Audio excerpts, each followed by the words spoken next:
Okay, that's the microphone levels check. 1, 2, 3, 4, 5, 6. Tom, do you have a positive check on channel 1?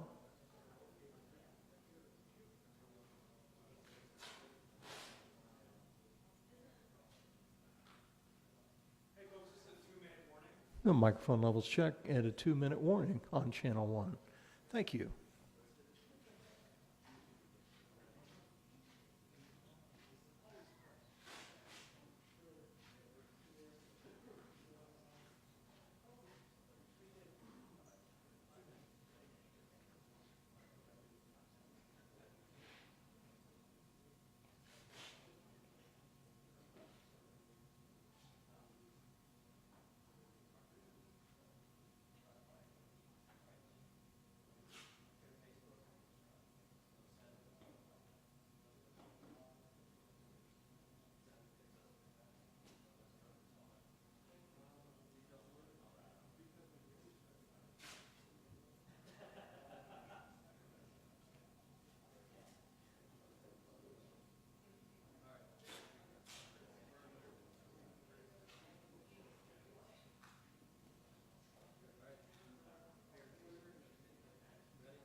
Good afternoon. Let me start by saying that again and as always, we are praying for the victims of the Key Bridge collapse and also their loved ones. And to their families, I say that we see you, we stand with you, and you will always have our full support now and always. Los vemos. Estamos con todos ustedes y cuentan con todo nuestro apoyo, ahora y siempre. I also want to recognize our first responders, our emergency personnel, and also their families. To all of you, we say thank you.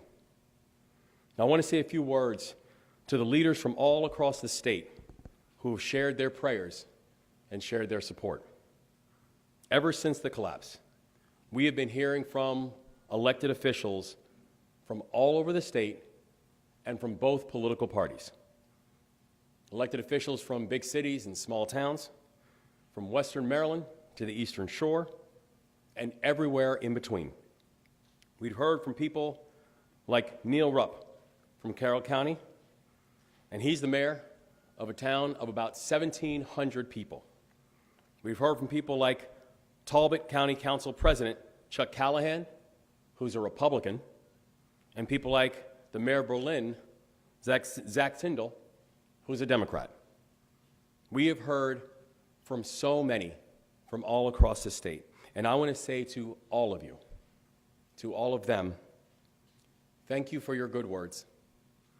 Thank you for your prayers. Please keep sending them, and we're in this together. In fact, I saw a post on social media from our friends in Allegheny County over in Western Maryland that I want to share with all of you. And it reads, "We may be separated by counties, stretches of miles of interstate between us. They, the city, us, the mountains. Yet, we bond over our flag, we bond over Old Bay, we bond over the Maryland Blue Crab, and being a small but a mighty state." Marylanders are rallying. Today, we stand stronger than ever, and people are raising their hands to serve. I could not be more proud to be the governor. I could not be more proud to be a Marylander. And we've been on the phone with leaders from the private sector as well, who have been agreeing to step up and raise their hand to serve in this moment. We continue to have these conversations, and we'll continue having these conversations in the coming days. And we are going to work together to help Maryland workers, to help Maryland businesses, to help Maryland families, and to help Maryland communities during this difficult time. Now, this morning, I received a briefing from the Unified Command, and today I'll provide some updates on the 4 directives that I've issued to our team. As a reminder, first, we need to give closure to these families. Second, we need to clear the channel and open vessel traffic to the port. Third, we need to take care of our people, all the people who have been affected by this crisis. And fourth, we need to and we will rebuild the Key Bridge. So first, on our recovery efforts, we need to do more work clearing the channel in order for us to move forward. And current conditions make it unsafe for rescue divers to return to the water. We have to move fast, but we will not move careless. My directive is to complete this mission with no injuries and no casualties. And I want to be clear, our work with these families does not end with recovery. Both federal and state partners are meeting with the families of the victims to offer them supports. Now, in clearing the federal channel and opening the vessel traffic to the port, I want to share some details on what's going on in assessing the area of the collapse. The water is so murky that salvage divers cannot see more than 2 feet in front of them. We can't use conventional cameras to map the area. Therefore, we need to use sonar. Unified Command is using high-tech devices that emit sound to help us map a three-dimensional rendering of the collapse site. This is the best equipment on the market for this type of work, and has only become commercially available over the last decade. I'll show you exactly what I mean on the screen here.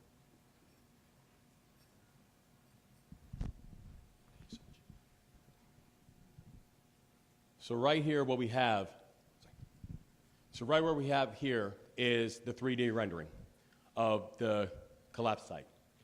What's still amazing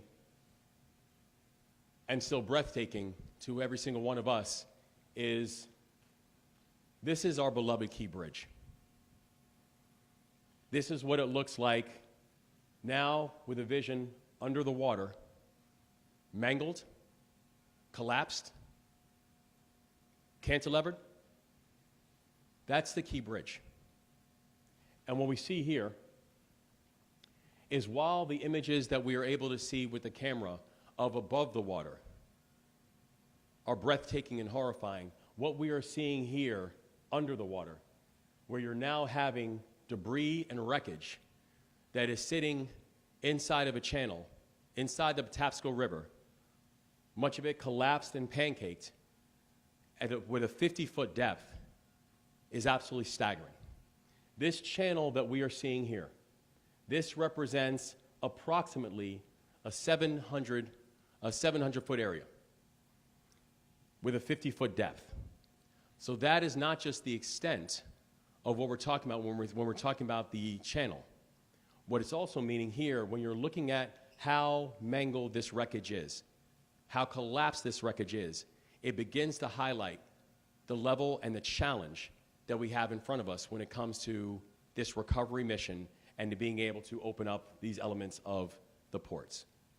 And as we mentioned yesterday before, this vision, this view, and this 3D rendering right now is not just the reason that we have to use sonar. And when we have divers who are going down, it is not going to be an individual mission. Those divers have to be supported by people who are able to access the 3D vision and the sonar vision to be able to help direct them on where to go. Because remember, the divers cannot see any further than a foot or two in front of them.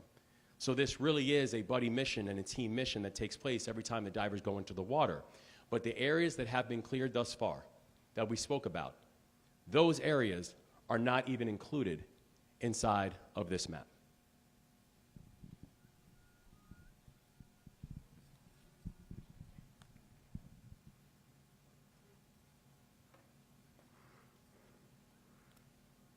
So when we see there, when we're talking about the divers who thus far have been able to navigate only by touch, the reason that the sonar technology, the reason that the new technologies that have been brought on board by the Unified Command, the reason why it is so important, it allows us a new level of access and a new level of vision to be able to move the mission forward. And while we know that this mission is dangerous, while we know this mission is complicated, we also know the remarkable work of this team is pushing us to make progress. Because as of yesterday, we have opened 2 temporary channels that can and are focusing on supporting commercial traffic. This is a week after the collapse. I've also been briefed by the Maryland Department of the Environment as of this morning, and they have performed water sampling upriver and downriver from the collapsed site. Their samples have revealed that there are no contaminants, including fuel, and the continued examination and the continued operations of being able to test the water will continue throughout. Now, third, on taking care of our people. As of yesterday, we have 2 business resource centers that are fully operating. One permanent location in Baltimore City, the other temporary location in Baltimore County. And yesterday, a combined total of 33 people were supported at both locations. We will continue to get the word out, and we expect the numbers will continue to rise in the coming days, and we are prepared. So to all Marylanders who are looking for hours and locations, please visit www.sba.gov. Last night, the Lieutenant Governor chaired the first meeting of our new Intergovernmental economic response team. She announced 3 core pillars of our economic response. The first, keep workers attached to their current jobs. The second, keep businesses operating. And the third, support dislocated workers, their families, and their communities. We'll be closely tracking each of these priorities in close coordination with our partners at the local, the state, and the federal levels of government, and I want to personally thank the Biden administration for their support of this initiative, and also personally thank a fellow delegation for the leadership that they continue to show on making it happen. Thank you, Senator Cardin. Now, fourth, on rebuilding. We cannot rebuild the bridge until we first clear the wreckage. But we will clear the channel, we will move the dolly, and we will rebuild the Francis Scott Key Bridge. Every day, I have the honor of meeting more people who prove what it means to be Maryland tough and Baltimore strong. And today, we're here with one of those people, Paul Hankins. Paul is an Annapolis native. He's the director of salvage operations and with the Navy's supervisor of salvage and diving. All salvage operations under unified command go through Paul. And on the day of the collapse, Paul drove from Norfolk to Baltimore to be with the U.S. Army Corps of Engineers to help us get this operation moving. His work is helping us ensure that we move as quickly, as efficiently, as effectively, and as safely as possible. He's a graduate of the U.S. Naval Academy in Annapolis, so he's a bit of a homecomer for Paul.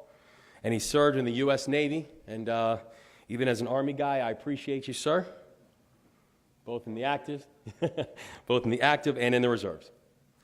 It's leaders like Paul who keep the gears in motion to get this critical priority completed. Paul, Godspeed, bless you, and thank you for your service to all of us.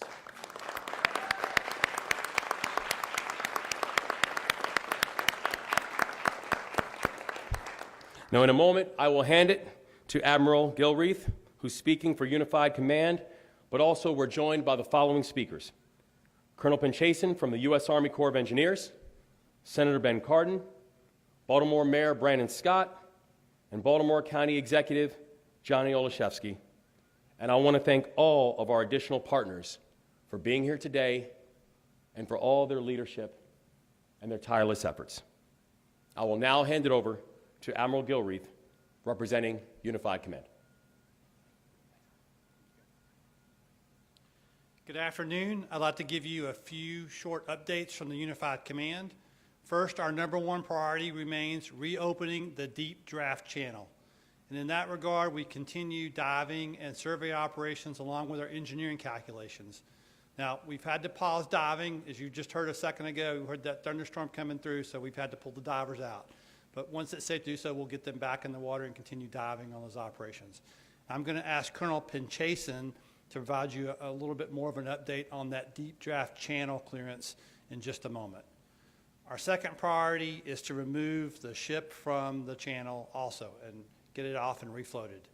And in that regard, we are staged to begin lifting the first of those undamaged containers off the bow of the ship.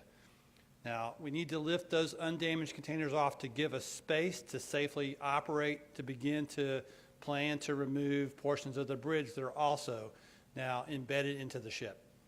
But we need a weather window to do that. And so we're staged and ready to go. We just need a break in the weather to be able to pull that, start those operations. On our third priority, which is removing the rest of the debris from the bridge from the waterway, we are again waiting for another weather window to be able to do that 350-ton lift off the section that's just immediately north of the deep draft channel. Now, those are friction brake cranes, and it's just not safe with this rain to operate in those conditions. So we're going to wait for the right weather window to make those lifts. But in the meantime, we continue to push other assets to the area to have barges ready so that when we make a lift and get that barge sent back to Trade Point to offload, there's another barge ready there for the next lift in the future. So we're continuing to make progress there as well. Finally, on the alternate channels. Those 2 alternate channels so far have produced 8 commercial vessel transits. Those are tugs and barges inbound and outbound from the Port of Baltimore. So those 2 alternate channels are beginning to make a difference. There's much more work to go, but those are, again, small steps in a long marathon. So, Governor, thank you very much, and I'd like to turn it over to Colonel Pinchason, sir.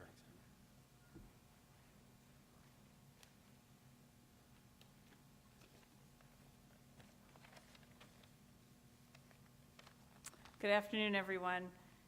Thank you, Governor Moore, Senator Cardin, our state and federal partners, and to Baltimore and the greater Maryland community for just the outpouring of support to our team at Unified Command.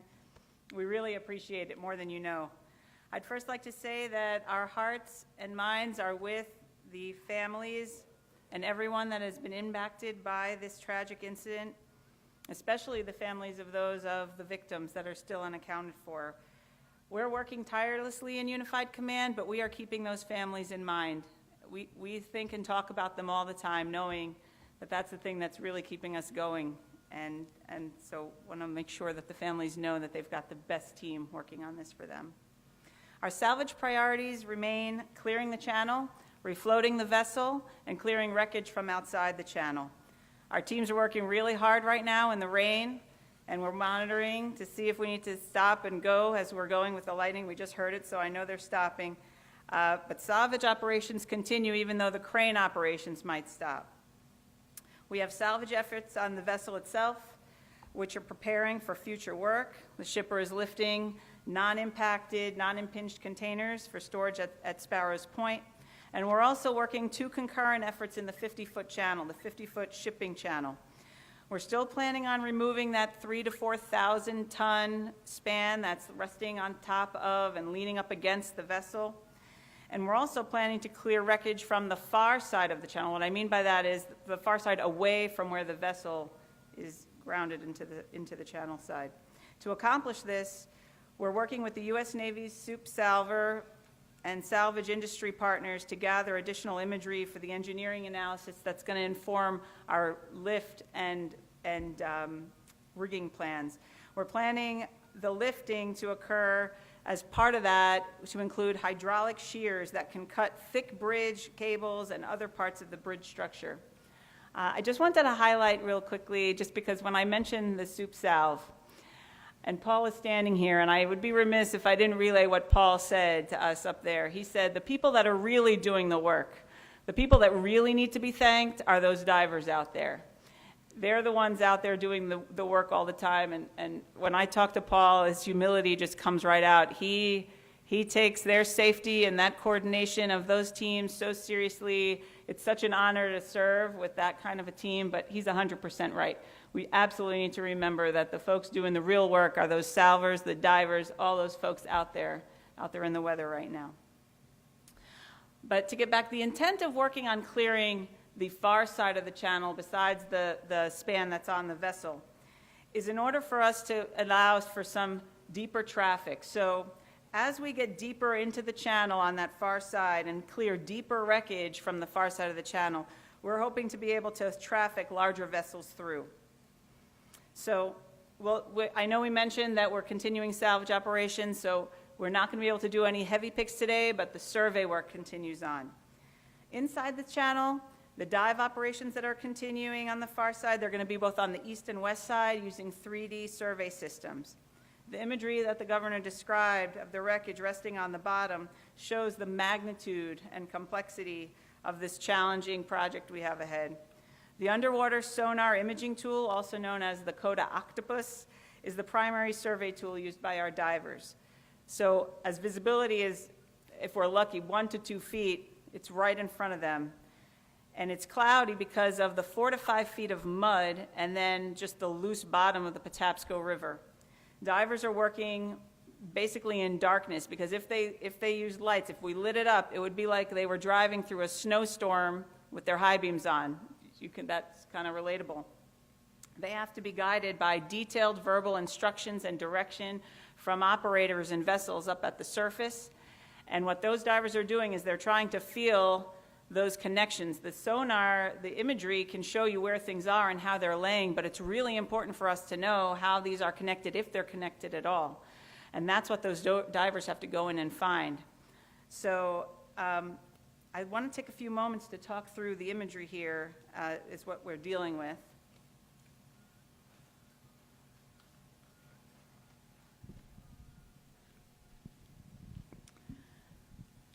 So as Governor Moore mentioned, when you see the portions of the Key Bridge on the horizon and you see these beautiful spans that just dive into the water, your imagination imagines that it's going straight down, almost like Jenga fell or pickup sticks, that you're going to pick these things up and they're going to be intact. But what we're finding under the surface, the yellow is what's under the water. The red is what you're seeing above the water. It's hard to visualize that this is 50 feet down, and then you've got wreckage that's actually going into the mud. And we just want to be as transparent as we can, because you keep hearing us say how complex this is. We tried to zoom in for you. It's with every layer of survey that we get, we'll try to be able to show better and better. But if you can imagine what this looks like, as opposed to when we're describing having to cut these spans, that seems manageable. I know we say bite-sized pieces of hundreds of tons. That's a bite size. When you try to imagine this you can maybe wrap your head around. But when you look at some of that imagery, hopefully we'll be able to show more and more as we get better fidelity with every additional survey. In order to get after picking this stuff up, it's not nearly as straightforward. This is complex as it is. Now, trying to put something like this and figuring out how would you rig this, right? So we're going to have to come up with alternate ways, like with salvage bucket grabbers to lift these items up. We want to be able to share with you. Thank you. I'll be followed by Senator Cardin. Governor Moore, I want you to know that your entire federal team in Congress, Senator Van Hollen, Congressman Mfume, the entire delegation supports the priorities that you set out, the 4 priorities that we need to accomplish. We say it frequently, we can't say it enough. Our thoughts, prayers, and our support is for the families of the victims of this horrible tragedy, and we will continue to hold them in our prayers. I want you to know that, and I also want to thank the Uniform Command. This command has been incredible. They do an incredible job. To our first responders, thank you all for everything you do every day, and thank you for your help here. To the divers, we can't thank you enough for the courage you have so that we can get the Port of Baltimore fully opened and get the channel cleared. Your work is critically important. I just really want to underscore a couple points. There has been no delay, and there will be no delay in federal resources and personnel in order to accomplish the mission that the governor has laid out.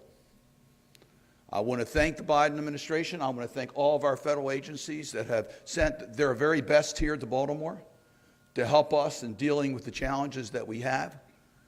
I want to thank the federal agencies that approved the request for federal funds immediately so that there was no delay in getting the process started for the clearing of the channel, the equipment here, planning for the traffic issues, and yes, planning for the replacement bridge. I also want to thank the federal agencies that have been here to help the people and businesses that have been impacted.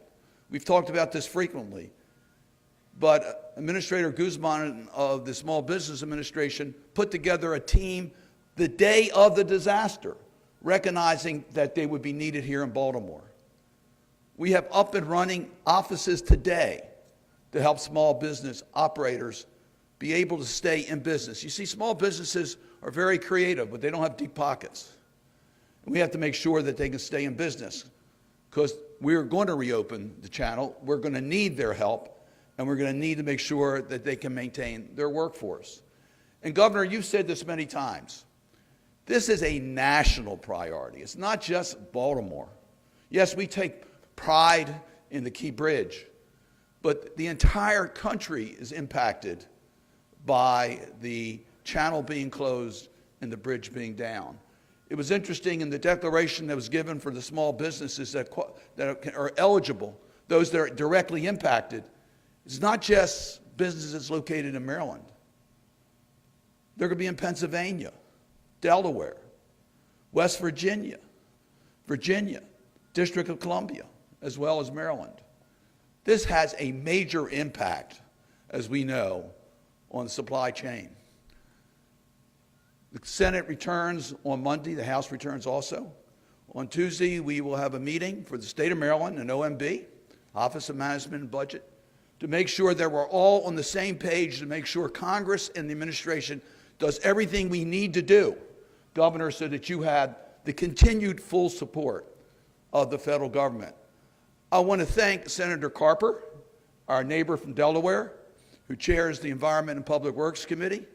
He convened a meeting of the relevant staff of the United States Senate so they could be briefed this week on the potential needs that are going to be out there so that they're ready to act when called upon to make sure that the resources and personnel continue to be made available till we complete our mission.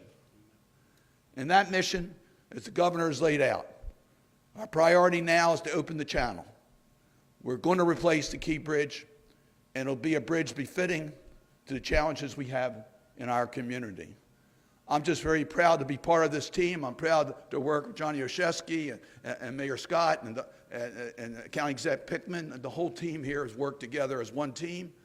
And I thank you all for everything you do to strengthen and help our community. Mayor Scott.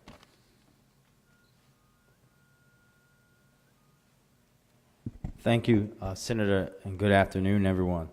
As always, I want to start my remarks by saying that our thoughts and prayers and all of our energy and focus remains with those families that lost their loved ones in this unthinkable tragedy. And we will continue to be there with them throughout all of this, as we say each and every day. I want to again commend a unified command, starting with my governor, for their continued work and keeping us all together, focused on the mission and the things that the governor has already outlined. I also want to take a second to just reiterate and hit home another point that the governor hit on today about the environmental, because I've seen it. Folks have been tagging me on social media videos about not being able to eat crabs this summer, and there's going to be all these things in the water. You heard it from the governor. You heard it from our MDE folks. There is no contamination in the water. They will continue to monitor and do the great work that they do every day, especially in a moment like this, to make sure that we're protecting our bay, protecting our wildlife, and the health of our community. And I also want to continue to center everything that we do around those families, from the families of the workers and those who continue to not be able to work because of the port, who are reeling and understanding that they have a unthinkable and they can't know what the future is like for them. To that end, I do want to lift up something that the City Board of Estimates did this morning to approve a transfer of $1 million for wage subsidies for businesses impacted by the port closure. Be working through the Baltimore Civic Fund, which operated a small business wage subsidy program during the COVID-19 pandemic, and this will resemble that effort. I want to be clear about a few things. First and foremost, this is not to trump anything that any of our partners are and how we're all working together, from the governor, the president, the senator, the county executive, myself. We have to talk about this publicly because the Board of Estimates is a public body. And when you have a contract that comes up, we have the responsibility to lay that out. But this is also just an initial step that we can do, as my county executive partner always say, to help start to fill the gaps. But it's an important step. As we move in the coming days, we'll be talking about more assistance that the City of Baltimore can help to offer, but we want to ensure, as always, that everyone is moving together, and everyone that works for my team, Mr. Governor, knows that's exactly how we will do this, because we all have to continue to be together as we have been since the very first second to make sure that we recover and build back stronger in the only way that we know how in Maryland and Baltimore, and that is together. Thank you. And with that, I will turn it over to my county executive partner, County Executive Oshesky.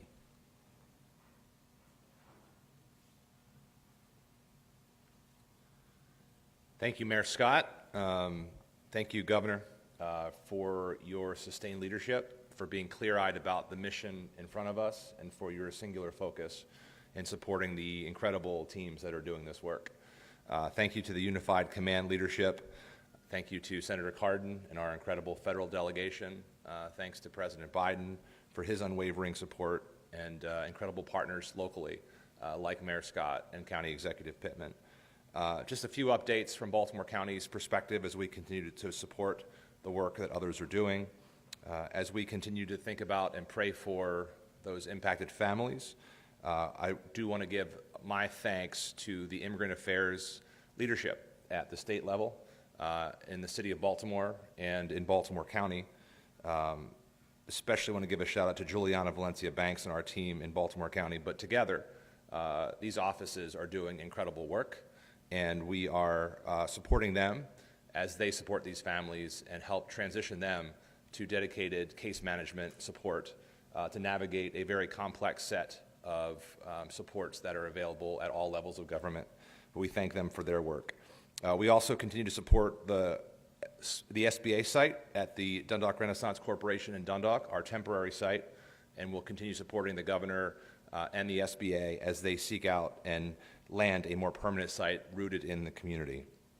In addition, we are doing direct outreach in partnership with the ILA, and I want to thank their leadership on coordination for both UI and other services that their members may need. And we also continue to provide year-round support at our East Point site for UI and other services for affected families. I'd say even as we continue to respond to the immediate crisis, we know that we can and we must come back even stronger. So we will continue to engage alongside the governor and others with our communities, our port workers, and more, and we will do whatever we can to support them in that. So in the meantime, please keep those impacted, the workers, our first responders, those doing the salvage work, and the families who lost those loved ones in your prayer. Thank you. I'll turn things back over to the governor.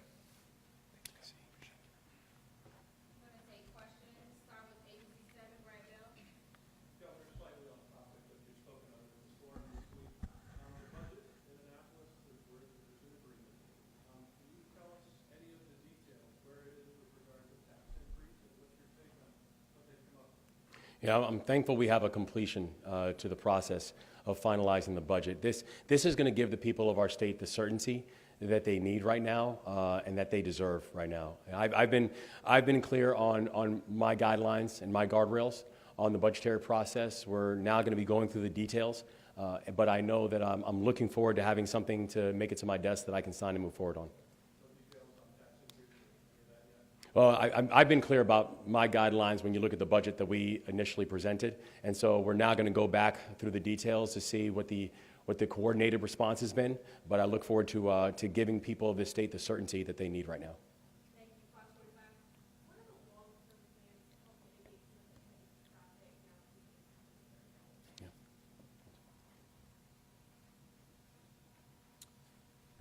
Thank you. There's a few things that we're pursuing. Obviously, foremost is the rebuilding of the bridge, but we are basically looking at transit options, getting people to ride share, things of that sort to try to bring down some of the demand. And then we are reviewing the bottlenecks, if we see any now, where we're looking at our traffic signaling system, for instance, signage and things of that. Major construction obviously takes time, so we have to do these softer things first, but then focus on the larger project of rebuilding the bridge.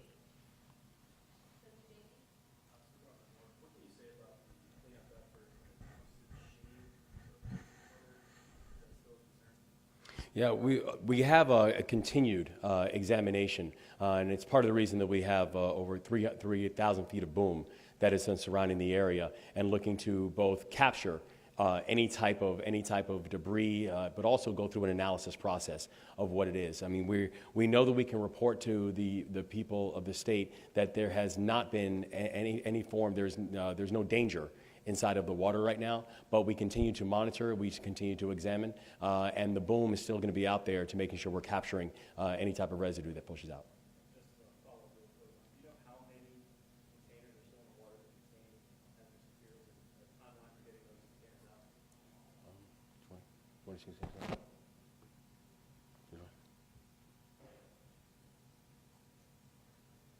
Good afternoon, Suzanne Dorsey, Deputy Secretary, Maryland Department of the Environment. We are not aware of exactly how many containers are in the water, but we continue to sample to ensure the safety and health of the Patapsco River. Timeline for removal will be up to the operations and the safety of the people involved with it.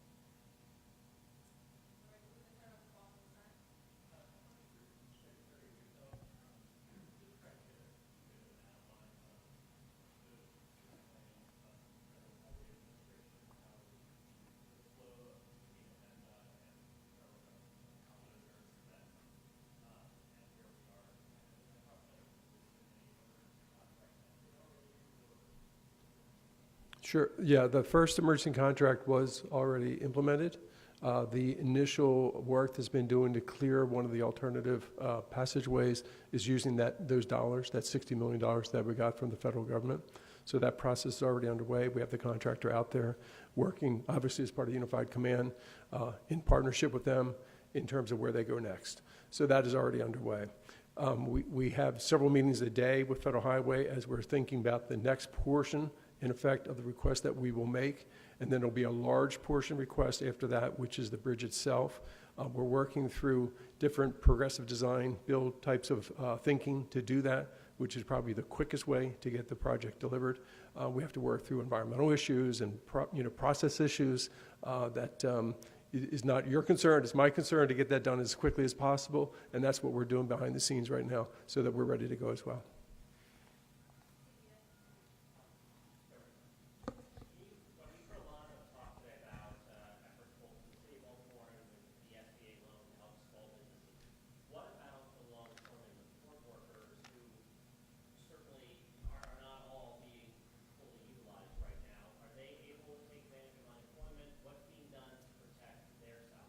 Yeah, so we continue to meet with the longshoremen, and we know that not only in addition to the fact that there is the main levers of unemployment that they are able to take advantage of, we continue to work with them and also work with outside partners to provide greater levels of support and think through what exactly does that look like. You know, we know that for some longshoremen, they have had a chance to work over this past week, some of them working around the clock.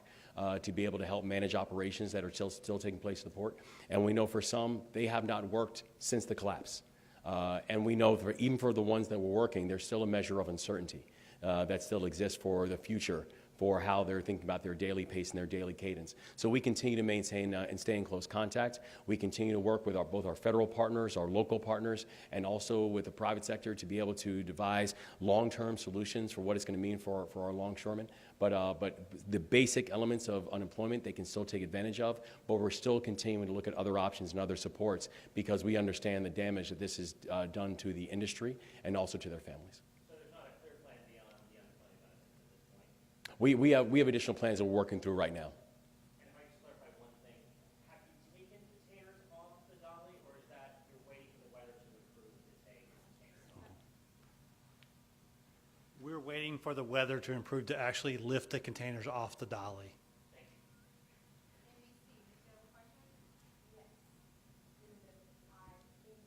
Thank you. I was wondering if you had an update on the crew of the Dolly ship. Have they been able to communicate with their families? Have they been able to get off the ship? Will they be able to, any status on the members of the ship and what their timeline is? Ma'am, there's still 21 crew members on board the ship. They were prepared for a 35-day voyage.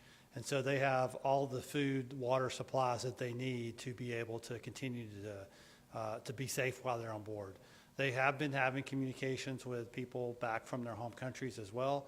I don't have any more exact details on who else they may have contacted, but we are maintaining track of them and ensuring that they are being supported. Do you believe that they'll stay aboard the vessel until it's able to move to the port, or are they going to move? I don't know that at this point, ma'am. I'm going to take two more questions, perhaps. Hey, Daniel from the Baltimore Banner. Admiral, you had mentioned that there were 8 ships that have so far been able to make it through those 2 temporary channels. Sorry, could you provide any details on how big are these ships? Are they carrying cargo? And more generally, are these channels, like, how big of ships can they? So the channel depths for the northern alternate channel are 11 feet, and for the southern alternate channel, they are 14 feet. So the commercial ship or commercial vessels that have transited through there are barges. Most of them have been empty at this point, and the tugs that push them, and some tugs that have come in and out of the port as well. Some of those there was one of those was a fuel barge, it was empty. Another fuel barge transited out, that was empty. Those are the types of cargo, but it's more shallow draft barges and shallower draft tugs at this point.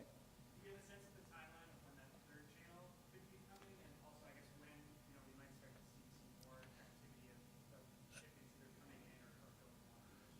Well, that third channel is dependent upon the salvage operations, and we're doing those as soon as possible, but we're going to continue to do them safely, sir. All right, I have one more question available. If I have one more question? One follow-up? Yes. On the Valley owner seeking to limit liability, do you have a sense of how long that legal process could play out? Are you concerned it may take long to get those funds, or do you feel like you will have enough in time? Yeah, I think they're seeking to cap liabilities. It wasn't surprising. We were prepared for it, and we hope for a speedy investigation as to what happens. And the thing that we know is that if there are people who need to be held to account for what happened, they need to be held to account.